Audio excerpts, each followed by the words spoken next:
Climate science tells us that as the Earth's atmosphere warms, droughts are becoming more frequent and lasting longer. Californians are well aware. The state suffered one of its worst droughts ever from 2011 until last year. In 2018, it's Cape Town, South Africa in the news. Now in its third year of drought, Cape Town is preparing for the day when it just might have no water at all. This is Cape Town, world famous for its breathtaking scenery, Table Mountain, beautiful beaches, stunning winelands. It is a major tourist destination. But this is Cape Town's water supply. Reservoirs, which depend solely on rainwater, are dangerously low, bone dry in places, and they are Cape Town's only source of water. According to the experts, Cape Town is experiencing its worst drought in 100 years. Average annual rainfall should be around 21 inches per year. Last year, it was down to 6 inches. The drought has lasted 3 years. The reservoirs, there are 6 major ones, are in the mountainous areas, 45 miles outside the city. The biggest is Theewaterskloof, usually a popular spot for recreational boaters, but not these days. And the levels continue to drop to 18.5% of capacity recently, pushing the city to the brink of what they call around here day zero. That would be if and when the levels reach a low of 13.5%. When that happens, Cape Town will cut the water supply to most of the city. It will mean mass distribution at 200 water points, limits of 25 liters a day per person, about 6 gallons.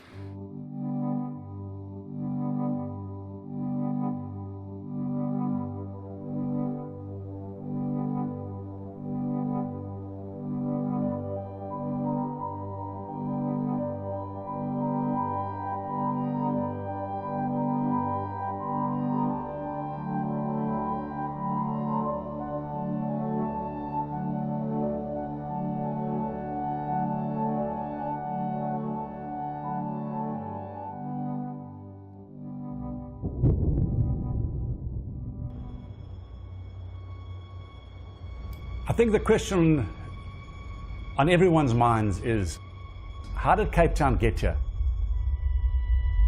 2013, we had the record rainfall year. We had lots and lots of water. Dams were full. 2014, we had a drop in those dams. When we got to 1st of October, which is the end of the rainy season in 2015, we had dams that were 78% full. In 2016, they were 58% full. In 2017, they were 38% full.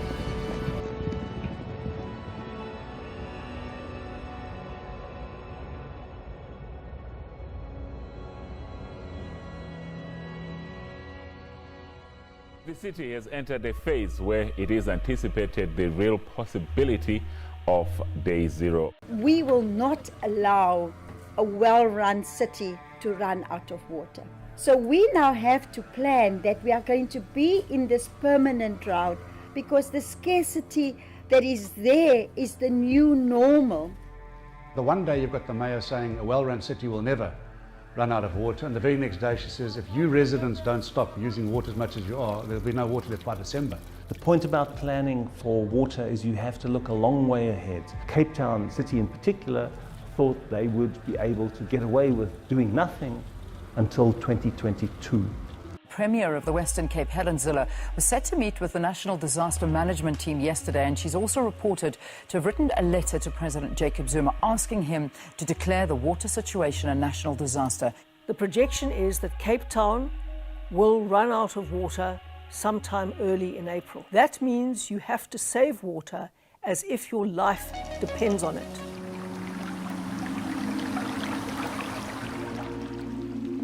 At this point, the chance of reaching day zero is now very likely. We can no longer ask people to stop wasting water. We now have to force them. And this is an absolute disaster waiting to happen on both sides. When they do communicate, all they do is they deflecting blame from one party to the other, from national to provincial and back, or national to municipal. This is not helping anybody at all. We're just simply not listening to science. As we're saying, day zero seems to be on the climatic disaster, because the information that's been available to the scientific community has suggested that this is going to happen for some time now, and it's simply been ignored with the plan, because right now the plan that there is, I'm afraid, is not very well thought through. The city has launched an aggressive campaign to avoid day zero. Mandatory limits, 13 gallons per person per day. No washing of cars, no watering gardens. This man was spotted using a hose. The police swooped in. He only avoided a fine when it was explained it was well water purchased elsewhere and trucked in. Cape Townians have drastically cut their water usage, and it's had a positive impact. Cape Town managed to reduce its water consumption by more than half since 2014 by ramping up restrictions. Residents can only use 13 gallons a day, less than the average American uses for one shower. Attention. And the city has deployed police to fine anyone using more than their share. I confirm, are you on site already?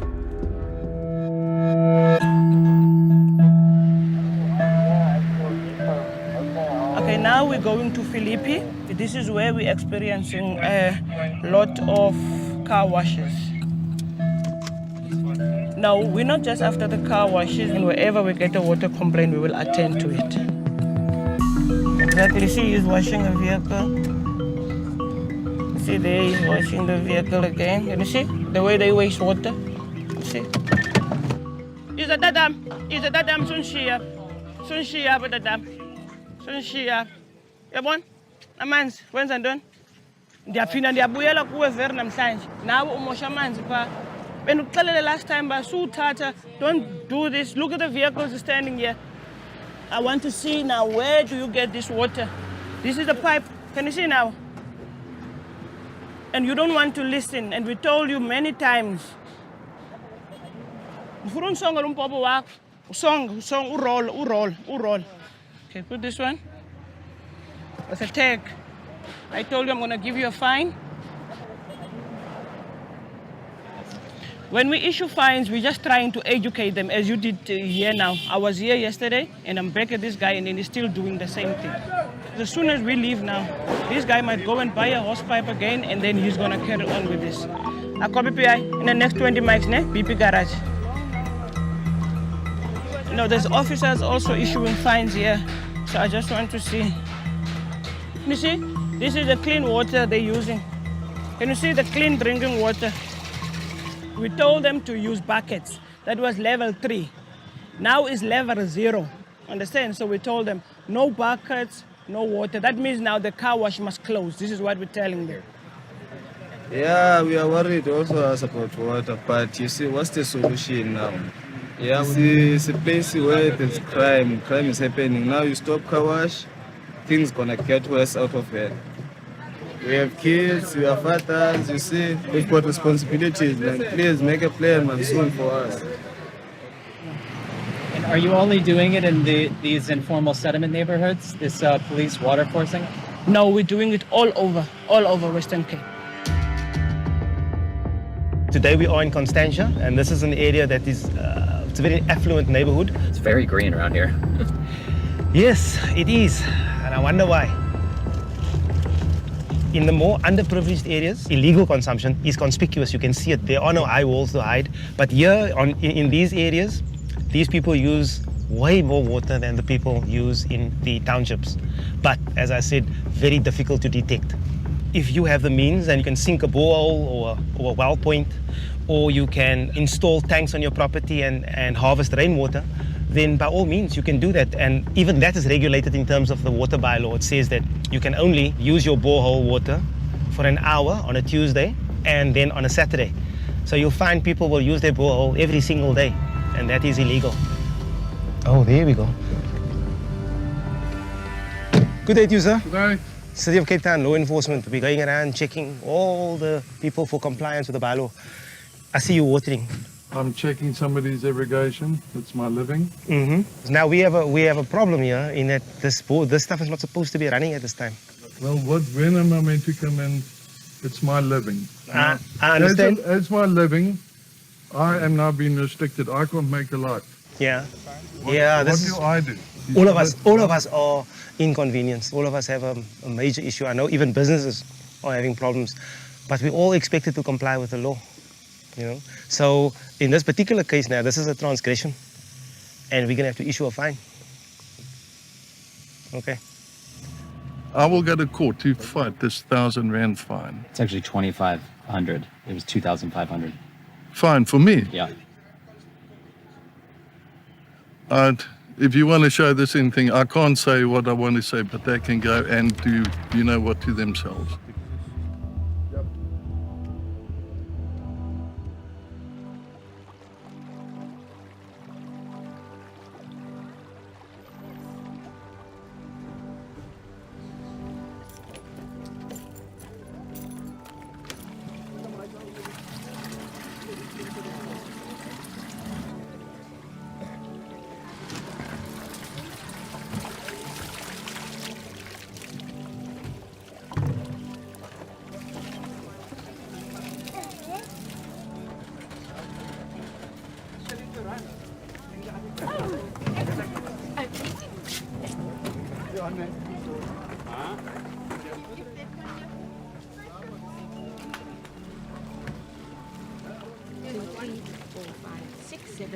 Those are mine. And whose are these?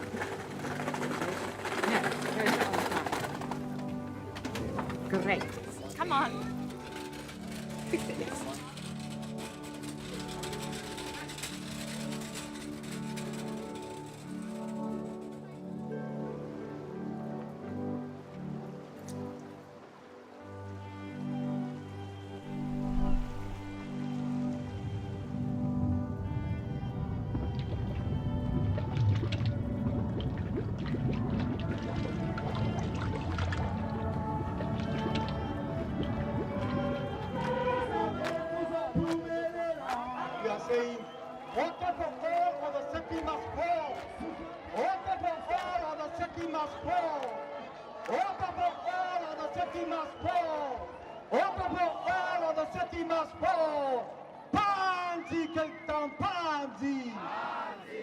You cannot make a profit out of water.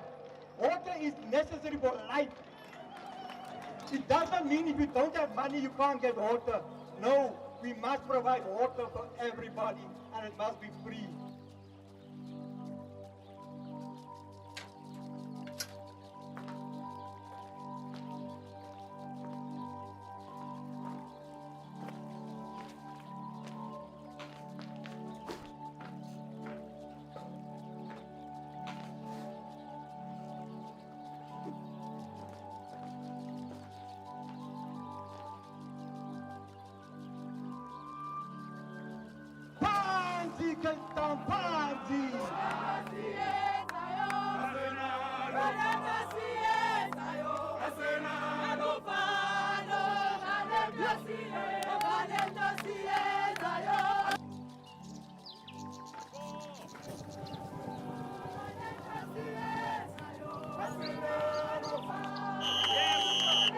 Water crisis, man.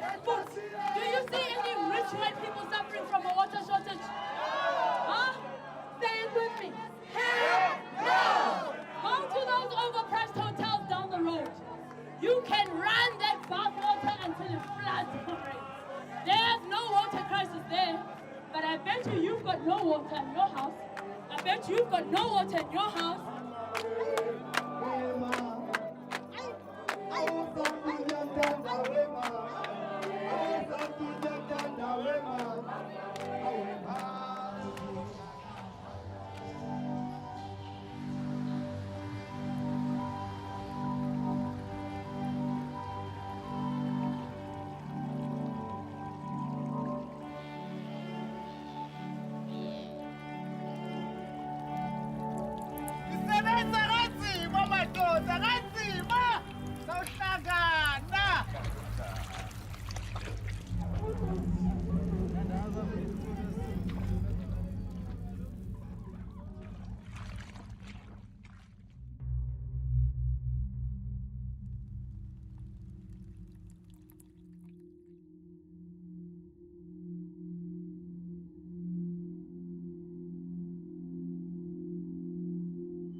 I love gardening, and I've lost a lot in my garden with this drought.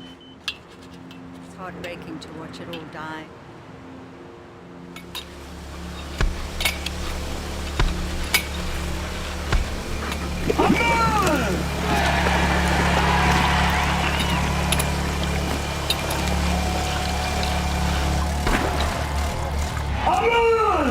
No more prostitution! No more drug addicts! No more alcoholics! No more fear! Faith in God! Repentance! Repentance means coming back to God! I will open rivers in high places and fountains in the midst of the valley. God is speaking to you, South Africa. Amen! I am a consuming fire. No repentance, no salvation. No repentance, no rain. Faith in God.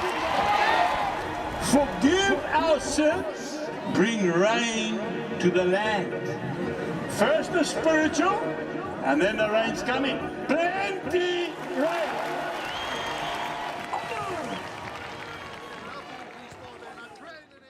Who's going to tell the truth about what's actually going on so that people can arm themselves? What happened? What went wrong? Essentially in 2007, as part of these reconciliation studies, a study was published for the Western Cape supply system, as it's called.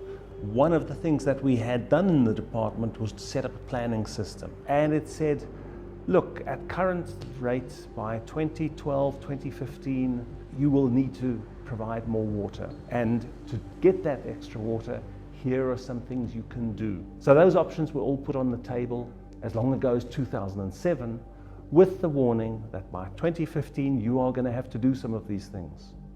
And they weren't done. In 2013 and 2014 there were some really good rains. And as a result, when it rains, people don't use as much water. And so what had happened during the wet season is not only had consumption in the city gone down, but the farmers hadn't used their full allocations, which made it look like that there was more water available. So what you find is that the consumption had gone down, and the mistake that the Cape Town officials made was to assume that all of that reduction was because of their efforts to encourage water saving, and that was a very serious mistake.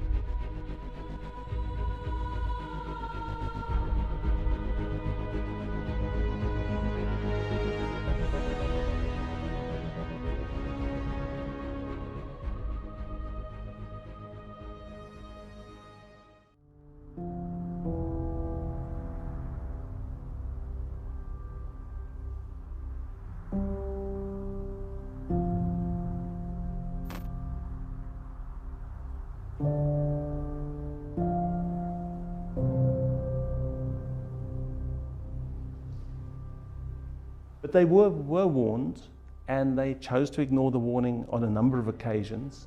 And they even boasted about how effective their water savings campaigns had been, and because of this, it'll only be in 2022 we'll need more water.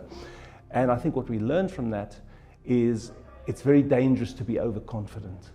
And I think it was overconfidence that led to bad management decisions that have meant that interventions that could have been started haven't yet been actually initiated.